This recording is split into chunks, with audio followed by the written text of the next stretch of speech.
This is like a little bit of therapy for me. I'm ready. It's been a hell of a few days. This is our tiny table talks, maybe. I'm Charles, sitting outside of Common Power's headquarters on First Avenue in Seattle. There's a lot going on. Let's turn the camera around.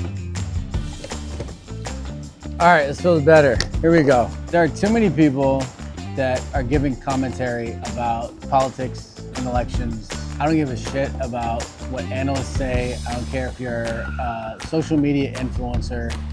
If you're not out here on doors talking to people, then you don't know what you're talking about.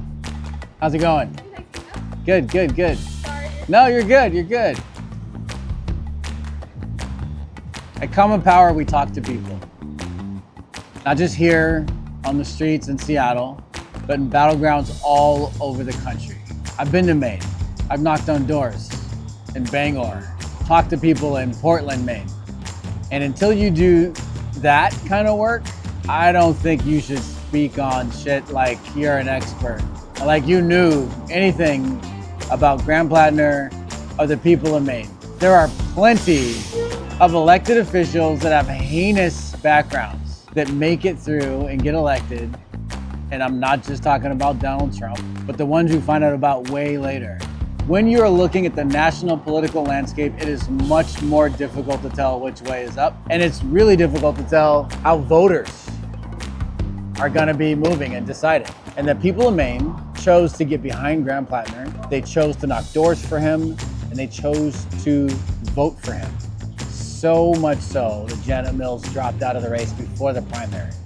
Yeah, go ahead, go ahead. Thank you, thank you, thank you. We're so polite here. So yeah, we chose to back Graham Platner because there was overwhelming support locally in spite of his massive issues. Here's the other thing that this shows. Voters were voting in their own economic interests in spite of so many of these red flags because things are so fucking bad. Something like 40% of households in Maine are above the poverty line, but in a situation where they have difficulty affording regular goods for life. It's something called like the Alice zone, where they're high enough in income where they can't afford to be on government and state programs, and they're low enough in income that they're still struggling a great deal financially. 40% of households in Maine. Those are people who have voted for Donald Trump in the past and are desperately looking for somebody to listen to them and to help them out. And Graham Platner seemed to be that answer. And so many of them, just like we heard with Trump voters, were willing to plug their nose and vote for this guy. So before we get on our high horses about, we should have known about this shit and he was terrible, understand that voters in America are down bad, so fucking bad, that they're willing to vote for almost anyone to improve their economic conditions. Okay, two more pieces. Mitch McConnell's dead.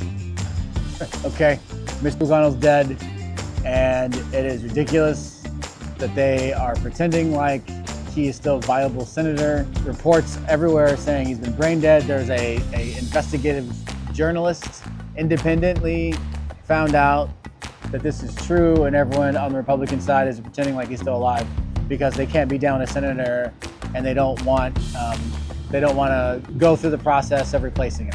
The Senate gets to determine who's a senator in Congress.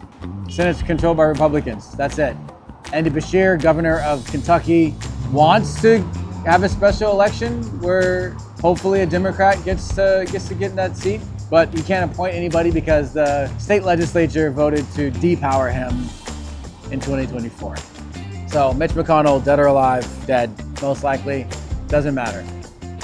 The last one is Michigan. Mallory McMorrow was one of 3 candidates vying for this spot, and she drops out. Mallory was centrist Dem favorite. She was a moderate. She was younger. She was a more palatable choice than what some people on the left were hoping for, which is Abdul El-Sayed.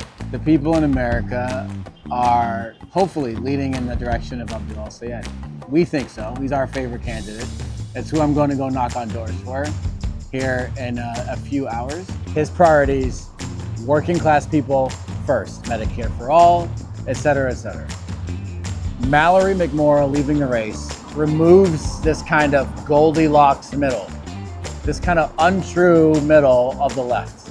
And it really lays bare the fight, which is entrenched establishment Democrats backed by big business, not trusted by working class people who decided to vote Republicans and Donald Trump in 2024 because they didn't believe the party had their back, and working class folks who have finally found a champion in this another guy with a funny name, Barack Hussein Obama.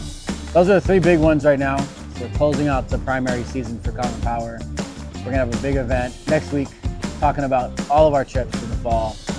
And so I'll talk to you again, maybe from the ground in Michigan, who knows? But for now, this is Charles, the Executive Director of Common Power.